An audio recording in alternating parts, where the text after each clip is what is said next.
When the only constant in life is change, you need to be ready. This is the Man-Made Survival Show. Hello everybody, my name is Jose from Man-Made Survival. Thanks so much for coming back to the channel and watching this video. I greatly appreciate it because this information is very, very important and I want you to have it readily available because that way you can connect all the dots from all the information that you have heard and you can plan ahead for the things that you see coming your direction, because I'm afraid that it's no longer a matter of if it's going to happen, but more of when it's going to happen. All right. And if you have followed this channel for any length of time, you know that I have placed the Man-Made Survival family or this community under red in the 4 levels in a crisis. All right. So I'm going to read to you what the 4 levels, or at least what the red level is. And this is what it says. Red, bug out. Everyone in place in their bug out bugging location, full sustained infrastructure running, and 24-hour perimeter check. All right, so the reason I say that is because if you have a bug out location and you're waiting for crap to hit the fan in order for you to go ahead and go there, then I suggest you go ahead and go there. Because everything that we're going to be talking about here today and the videos after this is going to show you that you need to go ahead and start now. Because if you have not already, then you may not find yourself fully prepared for things that are coming. So if you're going to bug out, you know that you're going to need to have your storable food, your water in place. You're going to go ahead and put the seeds on the ground, and you're going to have your livestock, which is ducks, chickens, rabbits. It could be, pigs, goats, cattle, whatever you can have in your property, or you feel like you need. Now, the 24-hour surveillance is because, let me go ahead and say that every plan has a hole.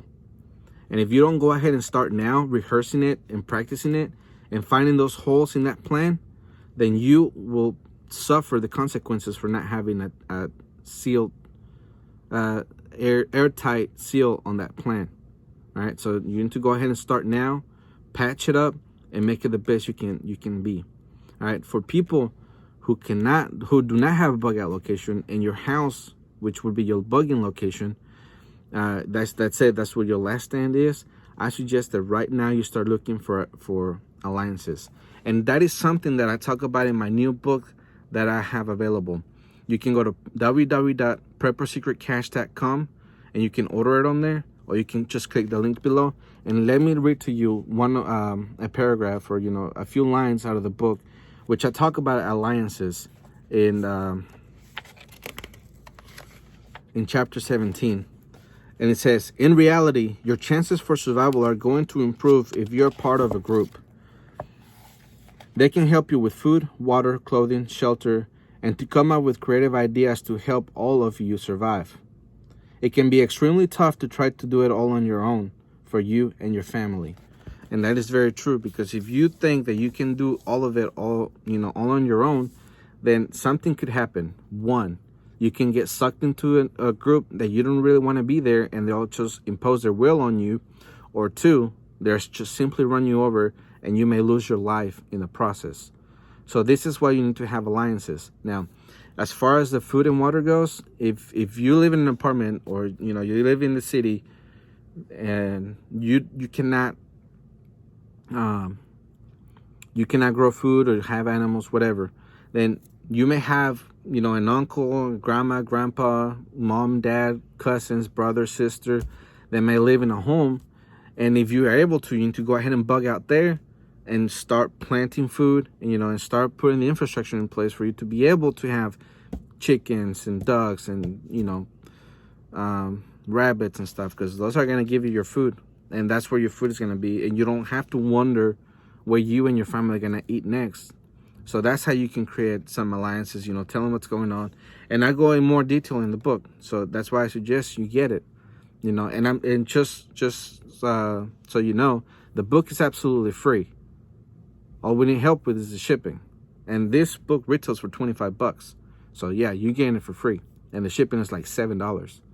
So it's going to help you to learn the things that you need to survive. All right.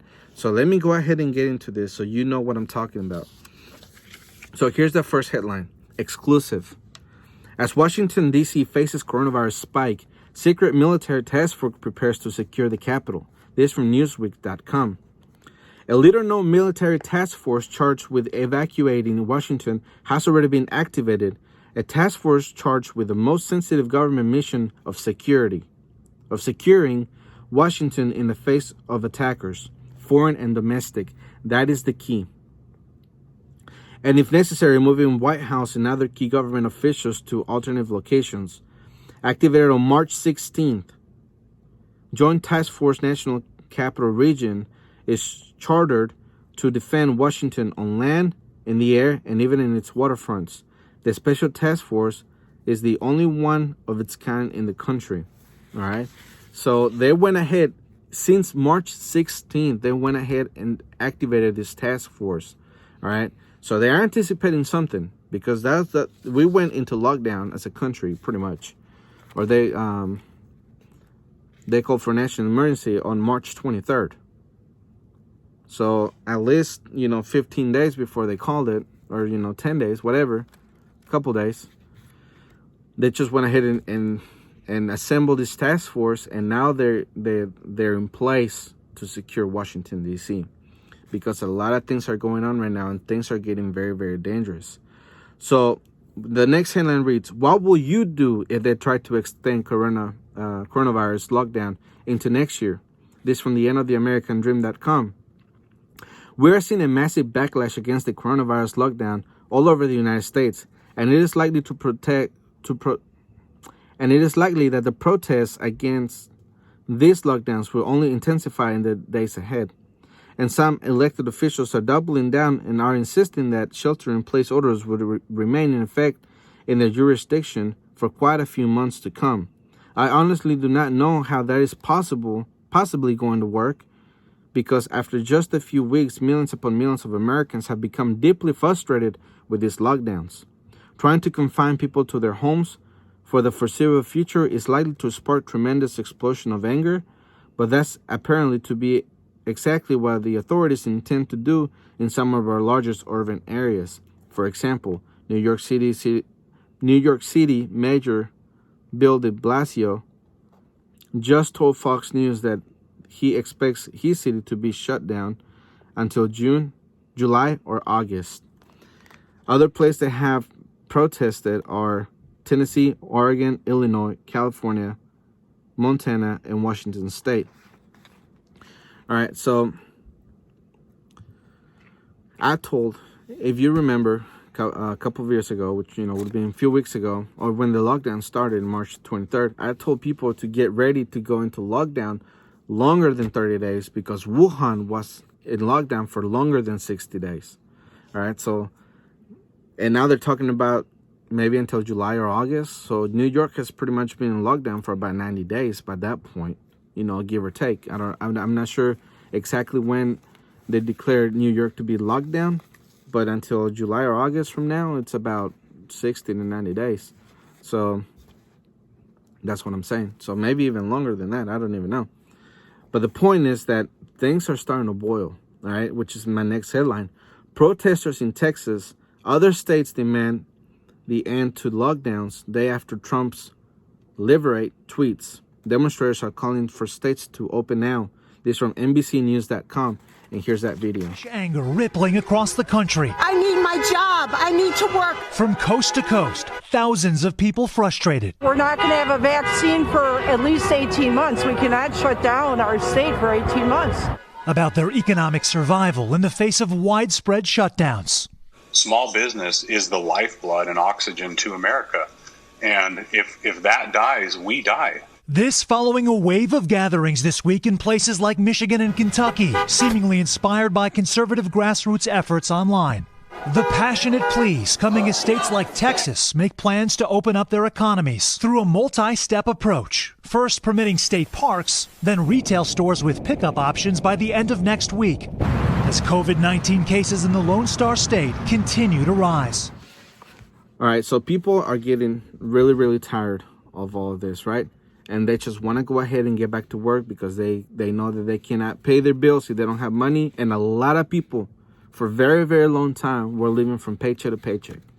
All right, so take the work away and all the benefits that, you know, they say they're there, but when you call, you cannot. They will not answer the phone because everything is, all the lines are flooded with millions of people calling, and that just creates more tensions and more desperation and more despair for all these people who want to just go ahead and get back to work, and all the small businesses that are losing money left and right, you know.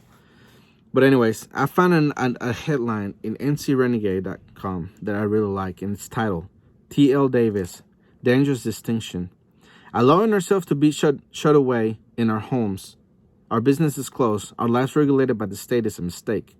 It is something we might have done in our own with our state orders, and that fine line is the crux of the issue and the dangerous distinction between right and wrong.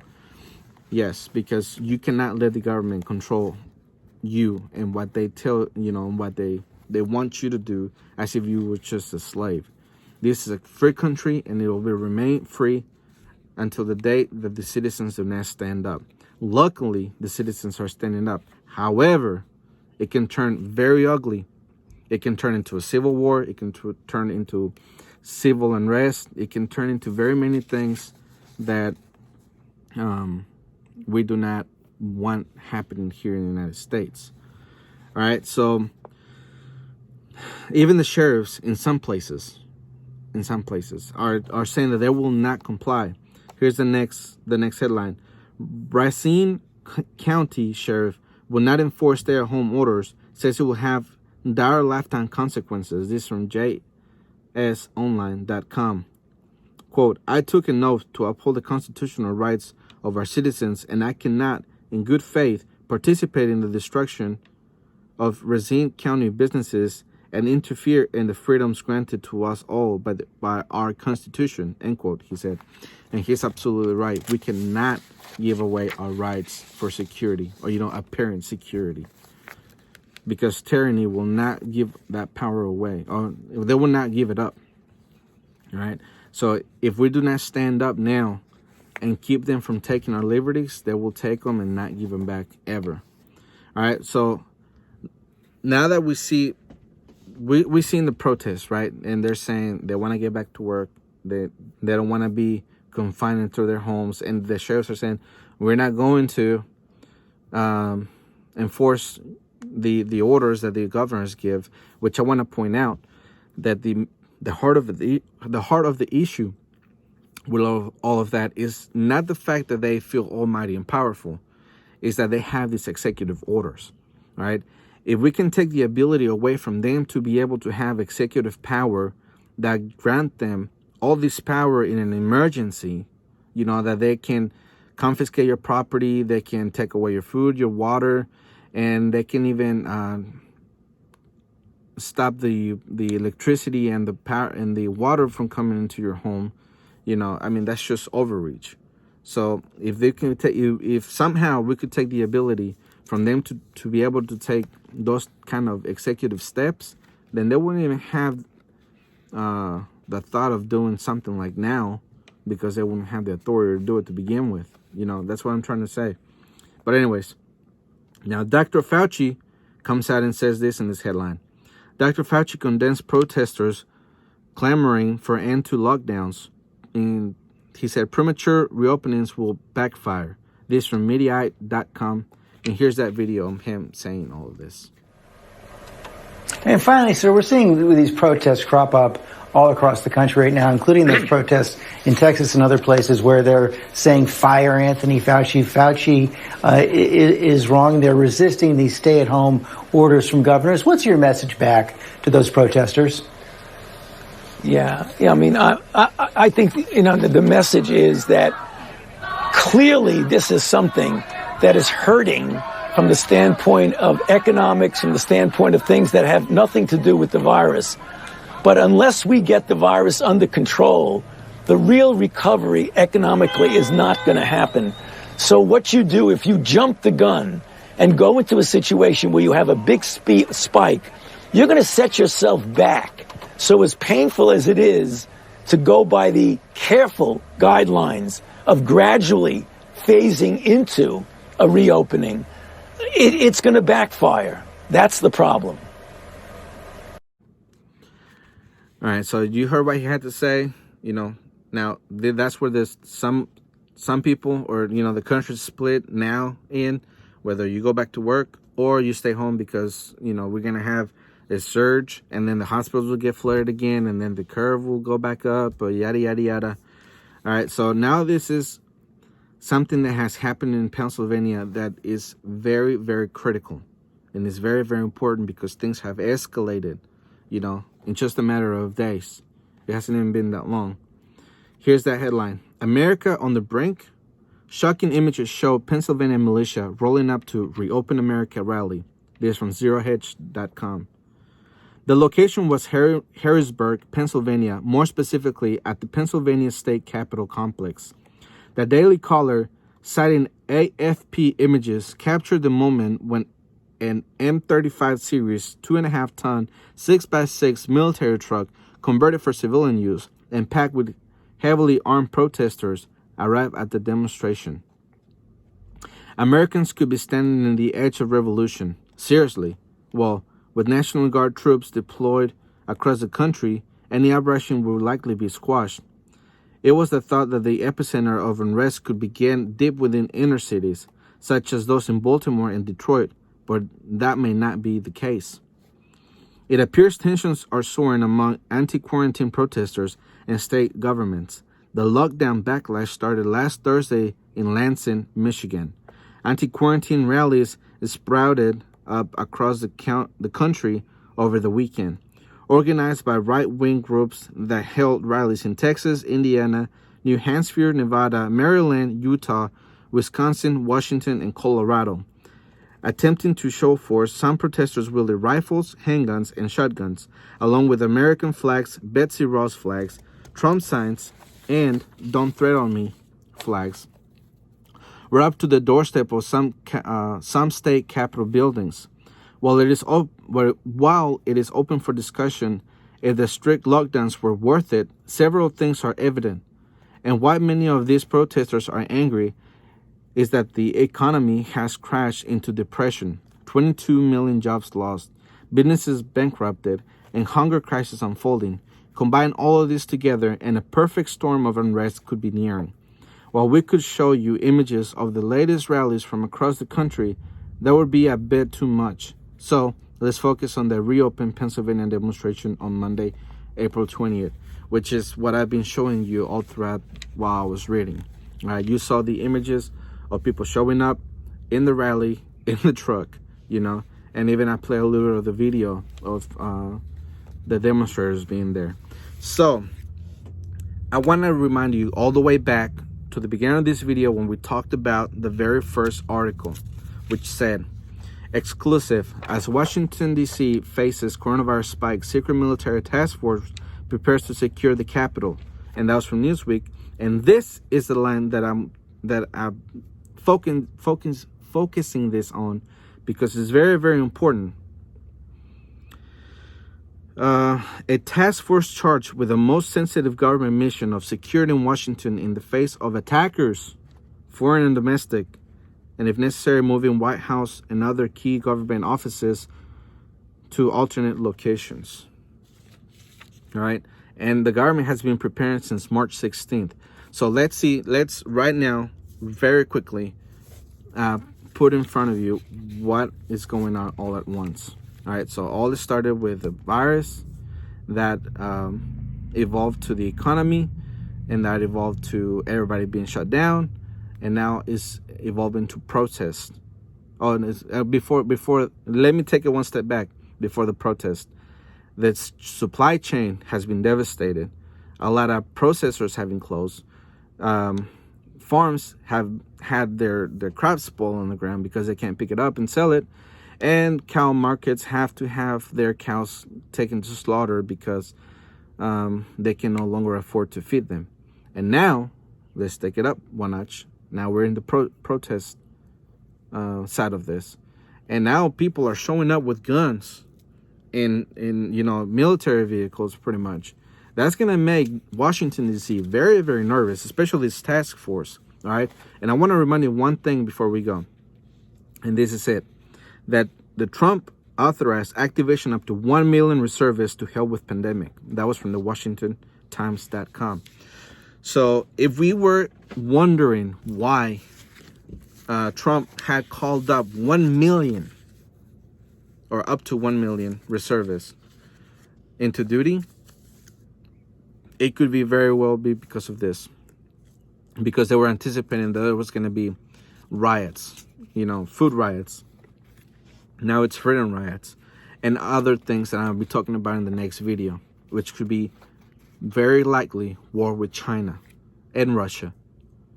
All right, and I'm going to be showing you all the places that Russia and China, well, mainly China are in, or is in, where they can invade this United States by foot and by, air and everything. Just a military strike on the United States, which I believe that could be one other reason why the United States went ahead and decided to assemble this task force on March 16th.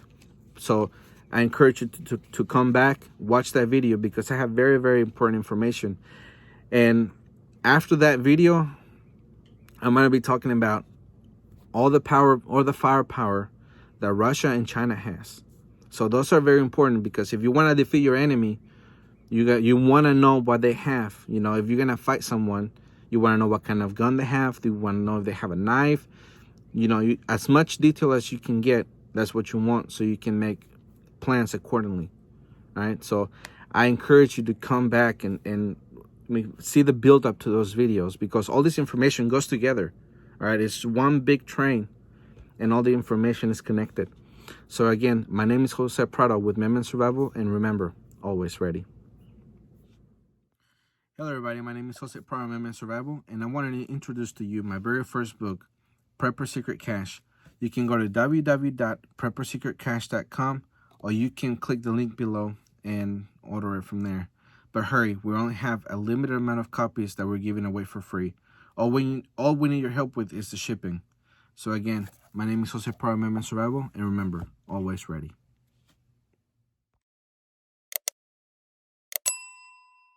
The Man-Made Survival Show.